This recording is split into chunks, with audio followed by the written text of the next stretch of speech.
బీజేపీని లేపే ప్రయత్నం అంతా తన భుజస్కంధాల మీద వేసుకుంటాడని అనుకోను. ఏమైనా ఉంటే కూటమికి అనుకూలంగా ఒక స్టేట్మెంట్ ఇవ్వచ్చు, జనసేనకు అనుకూలంగా మాట్లాడచ్చు. కానీ మరి బీజేపీ ఎందుకు మరి అంటే ఆ మేరకైనా చిరంజీవి అభిమానులకు ఒక పాజిటివ్ సంకేతం కదా, చిరంజీవి పట్ల గౌరవాన్ని ప్రదర్శించడం. చాలా రాష్ట్రాలు చూసాం కదా సార్, అన్నదమ్ములు వైరి పార్టీల్లో ఉంటారు, అలాంటిది మిత్రపక్షాల్లో ఉండొచ్చు కదా. అలా ఉండాలని ఏముంది, అసలు అట్లే లేరు కదా, వైరి పక్షాల్లో ఉన్న వాళ్ళు ఉంటారు, ఇట్లుంటారు. అది ట్రెండ్ కాదు. అలా ఉంటే ఇక్కడ ఉండాలని కాదు, ఉండకూడదని కాదు. చిరంజీవి అప్పుడు బీజేపీని ఇప్పుడు ఆంధ్రప్రదేశ్లో పైకి లేపి ఏం చేస్తాడు, లేపగలుగుతాడు, ఆయన పని కాదు కదా అది. ఇప్పుడు ఆ పార్టీని గ్రౌండ్ నుంచి లేపాలి. సో అందువల్ల ఇప్పుడు లేపిన బీజేపీ నాయకుడిగా చిరంజీవి, జనసేన నాయకుడిగా పవన్ కళ్యాణ్ ఎంత ఉంటారనేది క్వశ్చన్ మార్క్. దానికన్నా జనసేనకి ఇంకేమైనా సహకరించవచ్చు కదా. సో అందువల్ల ఇప్పటికైతే ఆ వాతావరణం లేదు. ఆ మేరకు చిరంజీవి పట్ల పాజిటివ్గా బీజేపీ చూపడం అనేది బీజేపీ స్ట్రాటజీలో భాగం. ఒక్క చిరంజీవి కాదు, మీకు ఇన్ఫ్లుయెన్సర్స్ ఎవరి పట్లైనా బీజేపీ అలాగే చాలా పాజిటివ్ సంకేతాలు పంపుతుంది. ఇప్పుడు మీకు ఇటీవల నరేంద్ర మోడీ నిఖిల్ కామత్కి ఎందుకు ఇంటర్వ్యూ ఇచ్చారు?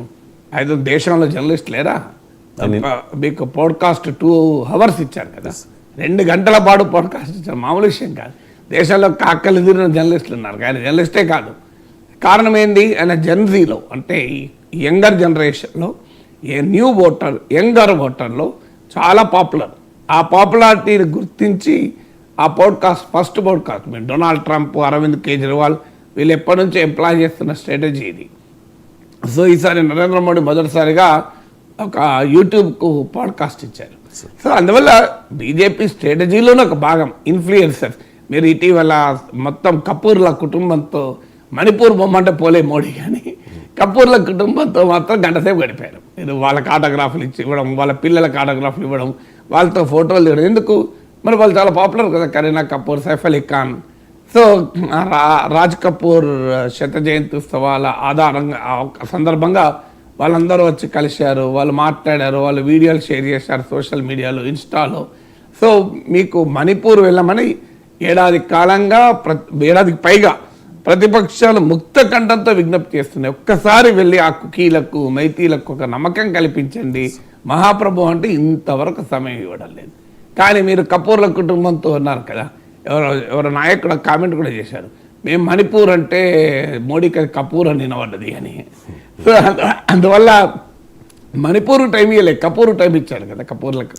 సో అందువల్ల బీజేపీ స్ట్రాటజీలోనే ఈ సెలబ్రిటీ సినిమా వాళ్ళే కాదు, మీకు సాక్షి మాలిక్, వినేష్ ఫోగట్ ఆడబిడ్డలు మమ్మల్ని లైంగికంగా వేధిస్తున్నాడు, ఆ wrestling federation of India chairman, me party MP అని నెలల తరబడి ఢిల్లీ పురవీధుల్లో నిరసనలు జరిపితే ఒక్క రోజైనా బిడ్డ మీ తల్లి మీది ఏంటి మీ ప్రాబ్లం రండమ్మా మాట్లాడదామని ప్రైమ్ మినిస్టర్ ఆహ్వానించారు ఇంతవరకు. కానీ మీకు ఎవరికైనా చిన్న అవార్డు రాని వెంటనే వాళ్ళతో ఫోటో దిగడం. సో ఆ స్వభావం మొదటి నుంచి బీజేపీకి ఉంది. అంటే ఎవరు సమాజంలో ఇన్ఫ్లుయెన్స్ చేస్తారు, గొప్ప స్పేస్ అచీవ్మెంట్ వచ్చింది అనుకోండి, వెంటనే మోడీ అక్కడికి వెళ్ళి ఆ శాస్త్రవేత్తలతో, మీరు చంద్రయాన్ అప్పుడు చూశారు కదా, ఆ చంద్రుని పైన చంద్రయాన్ దిగడము స్క్రీన్ పైన మీకు నరేంద్ర మోడీ కనబడతాడు. మీరు గమనిస్తే ఆయన ఎక్కడో సౌత్ ఆఫ్రికాలో ఉండి ఆయన చంద్రయాన్ చూస్తున్నాడు. కరెక్ట్గా ఈవెన్ స్పేస్ ఇస్రో చైర్మన్ కన్నా ఎక్కువ ప్రైమ్ మినిస్టర్ మాట్లాడతాడు. ఇస్రో చైర్మన్కే ప్రాధాన్యత లేకుండా పోయింది.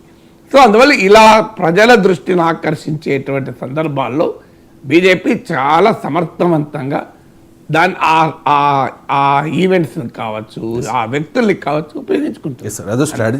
అదొక వ్యూహం, తప్పని కూడా అనలేదు. రాజకీయాల్లో ప్రజలు ఆకర్షించడం ఒక వ్యూహం. ఇప్పుడు చిరంజీవి 2 స్టేట్స్లో అంటే తెలుగు స్టేట్స్లో ఇన్ఫ్లుయెన్స్ చేయగలుగుతారు.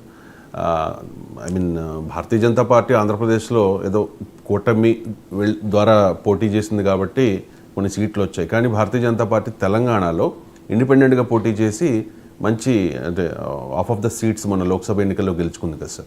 అంటే ముందు తెలంగాణ ఎన్నికలు వస్తాయి కాబట్టి తెలంగాణ రాజకీయాల్లో చిరంజీవిని వాడుకునే అవకాశం ఉంటే తెలంగాణ ఆంధ్ర అనే ఇష్యూ కదా, తెలంగాణ ప్రజారాజ్యమే తెలంగాణ ఏ ప్రభావం చూపలేకపోయింది కదా. అంటే మీకు ఇవన్నీ స్ట్రాటజీలు ఏదో మీరు 10 రూపాయలు ఇస్తే 12 రూపాయలు లాభం వచ్చిందనే యాంగిల్ లెక్కలేరండి. సో లైట్ వేస్తే స్విచ్ చేస్తే లైట్ వెలిగినట్టు ఉండదు, ఓవరాల్గా ప్రభావం ఉంటుంది అంతే తప్ప తెలంగాణలో చిరంజీవి వెళ్తే మీకు కల్వకుర్తిలో ప్రచారం చేస్తే ఎంత లాభం ఉంటుంది, పాలకుర్తిలో ఆ లెక్కలు వేసుకోరండి. ఓవరాల్ ఇన్ఫ్లుయెన్స్ను పబ్లిక్ పర్సెప్షన్ పైన, పబ్లిక్ ఒపీనియన్ పైన ఏ రకమైన ప్రభావం ఉంటుందని చూస్తారు తప్ప కోదాడ నియోజకవర్గంలో ఎంత ఉంటుంది, హుజూర్ నగర్లో ఎంత ఉంటుంది, పక్కనున్న తుంగతుర్తిలో ఎంత ఉంటుంది, ఇట్లా లెక్కలేసుకోరు. లెక్కలేసుకున్నది ఏంటి అంటే ఓవరాల్ ప్రభావం ఎంత ఉంటుంది అనేదే చూస్తారు. ఓవరాల్గా చిరంజీవి ఇది ఫ్యాక్టర్ కాదన్నా, ప్రజలపైన ప్రభావం ప్రతిదానికి మీకు క్వాంటిఫైయబుల్ రిటర్న్స్ ఉండవు. మీకు ఇవాళ వచ్చి చిరంజీవిని గౌరవించడంతోనే ఇమీడియట్గా టైం అని చెప్పేసి ఒక 2 లక్షల ఓట్లు ఇటు నుంచి అటు మారుతాయా? ఓవరాల్ పబ్లిక్ పర్సెప్షన్ మేనేజ్మెంట్లో పర్సెప్షన్ మేనేజ్మెంట్ అంటారు.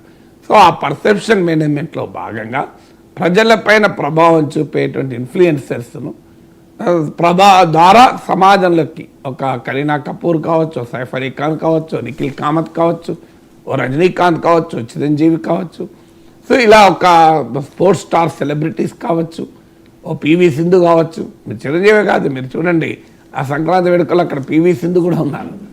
సో అందువల్ల this is part of sports, cinema, ఇలా రకరకాల సెలబ్రిటీలు. ఈవెన్ మీకు చంద్రయాన్ వచ్చినప్పుడు శాస్త్రవేత్తలు కూడా సెలబ్రిటీలే కదా. అందరి దృష్టి ఇస్రో శాస్త్రవేత్తలపై ఉన్న సమయంలో అక్కడ మోడీ ఉన్నాడు. మీకు జనం ఎక్కడ ఉంటే అక్కడ మోడీ ఉంటాడు, బీజేపీ ఉంటుంది. ఇప్పుడు మహాకుంభ జరుగుతుంది, మీరు ప్రైమ్ మినిస్టర్ ఉంటారు అక్కడ. మీరు పెద్ద అంటే ఇలా ఓ పెద్ద కార్యక్రమం ఏదైనా జరుగుతుంది అంటే లక్షలాది మంది దృష్టి దానిపైన ఉంది అంటే అక్కడ గ్యారంటీగా ప్రైమ్ మినిస్టర్ ఉంటాడు, బీజేపీ ఉంటుంది. మీకు దట్ ఈస్ ఎ టెక్నిక్. ఇప్పుడు మీకు క్రికెట్ మ్యాచ్ జరుగుతుంది, ప్రజలందరి దృష్టి ఆ మ్యాచ్ పైన ఉంటుంది, ఉత్కంఠతో ఉంటుంది. అందులో ఇండియా పాకిస్తాన్ మ్యాచ్ మీకు ఎక్కువ ఉంటుంది.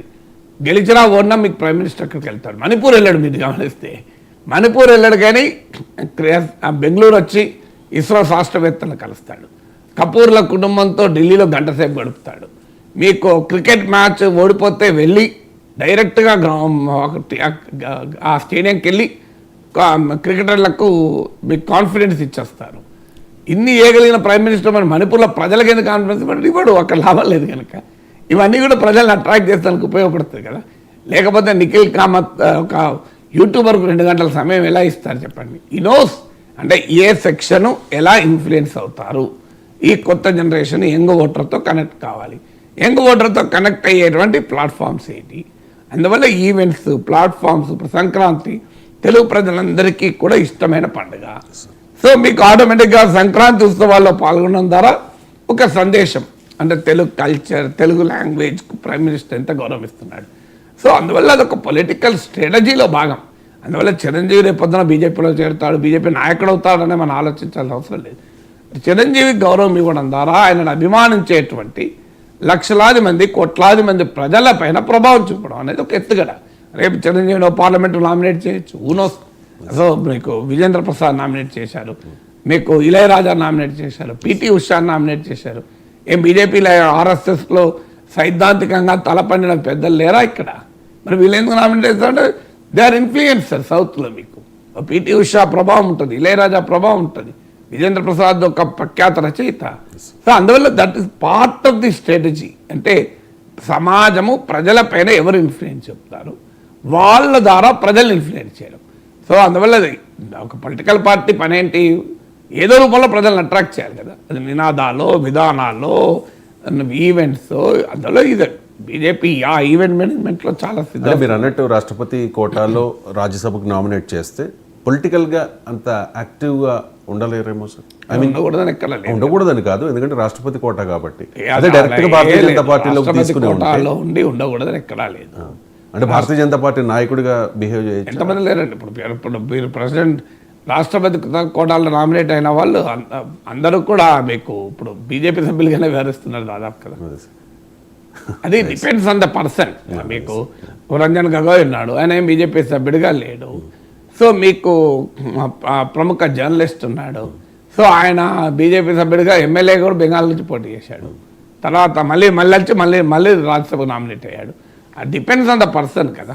ఆ పర్సన్ కొంతమంది ప్రత్యక్ష రాజకీయాలు దూరంగా ఉంటారు నామినేట్ అయిన వాళ్ళు, కొంతమంది పార్టీ సభ్యులాగానే ఉంటారు. మీరు ఎమ్మెల్సీగా నామినేట్ అయిన వాళ్ళు లేదా ఎంపీగా నామినేట్ అయిన వాళ్ళు చాలామంది అలా ఉంటారు. అండ్ ఇంకొకటి టెక్నికల్గా చిరంజీవి గారు ప్రజెంట్ కాంగ్రెస్ పార్టీలో ఉన్నారు సార్. గతంలో అది మనమే ట్రై పగలుతాయి. అలాగే సార్, ఆయన రిజైన్ చేయలేదు పార్టీకి. అది మాకు తెలియని విషయం చర్చ. అంటే నాకు అంటే రీసెంట్గా ఐ మీన్ ఒక కొద్ది రోజుల క్రితం జరిగిన ఒక కాంగ్రెస్ పార్టీ కార్యక్రమానికి సంబంధించి ఆయన కాంగ్రెస్ పార్టీ నాయకుడిగా ఆయనకి ఏదో పాస్ కూడా ఏదో ఇష్యూ అయింది సార్ అప్పట్లో. అది